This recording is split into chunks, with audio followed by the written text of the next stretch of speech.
बाजार का कैसा हाल रहा आज ये आपको बताते हैं। अब गिरावट के साथ बाजार में वीकली एक्सपायरी देखने को मिली। निफ्टी 121 अंक गिरकर 25,355 के पास बंद हुआ। सेंसेक्स 345 अंक गिरा 83,190 के पास बंद हुआ। बैंक निफ्टी 257 अंक फिसलकर 56,956 के लेवल पर बंद हुआ। बाजार में और कैसा एक्शन आज देखने को मिला है, डिटेल्स दे रही हैं जानवी। एक्सपायरी के दिन बाजार में एक बहुत ही सुस्ती का कारोबार हमने आते हुए देखा है। तो ये काफ़ी ग्लोबल संकेत सुस्त है, क्योंकि अभी तक जो इंडिया की यूएस के साथ ट्रेड डील होनी है उसका कुछ फाइनल अनाउंसमेंट आया नहीं। कल बाकी सारे देशों के साथ हो चुकी है डील साइन, इंडिया के साथ कुछ आया नहीं है अभी तक फिलहाल। अगर साथ साथ देखें तो वहाँ से भी एक अनसर्टेनिटी बाजार को आती हुई दिख रही है। एक ओवरऑल रेंज बाउंड ट्रेड फिलहाल पूरे दिन कारोबार में आज होता हुआ दिखा है। और नतीजों के सीजन की शुरुआत भी होने वाली, उससे पहले भी अगर देखें तो बाजार काफ़ी सुस्त ट्रेड कर रहे हैं। निफ्टी देखें तो 25,400 के नीचे क्लोज हुआ है, वहां पर आज गिरावट रही है। बैंक निफ्टी में भी देखें तो गिरावट थी। ब्रॉडर इंडिसेज में अगर देखें तो कल के सेशन में हमने देखा था कि स्मॉल कैप इंडेक्स यहाँ पर तेजी थी, लेकिन आज देखें तो यहाँ पर भी करीबन 50 अंकों की गिरावट रही। मिड कैप इंडेक्स में भी गिरावट आती हुई दिखी। सेक्टर स्पेसिफिक की अगर बात करें तो रियलिटी ऐसा एक सेक्टर है जहाँ पे एक अच्छी तेजी बनती हुई दिखी थी आज के दिन। मेटल स्टॉक्स में भी आज एक तेजी बनी है, लेकिन जो बाकी सभी सेक्टर्स है वहाँ पे नेगेटिव टेरिटरी में काम हुआ है।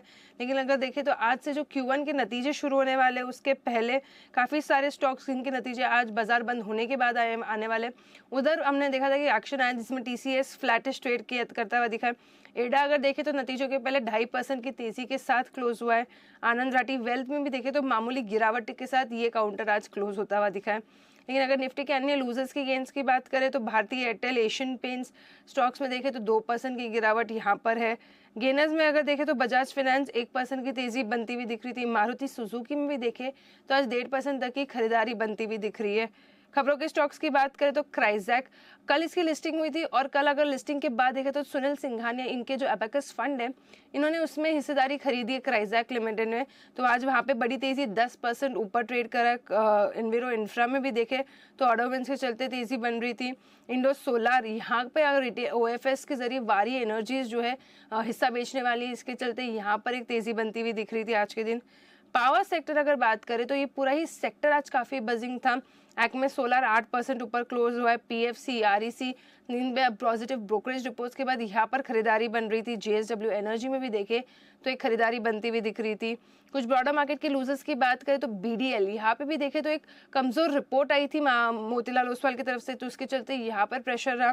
मेट्रोपोलिस, इंडियन मेटल्स में भी देखे तो गिरावट आती हुई दिख रही थी। इस बीच अगर कुछ गेनर स्टॉक्स की बात करें तो लेमन ट्री, रेलिगर इंटरप्राइजेज यहाँ पर तेजी बनती हुई दिख रही है।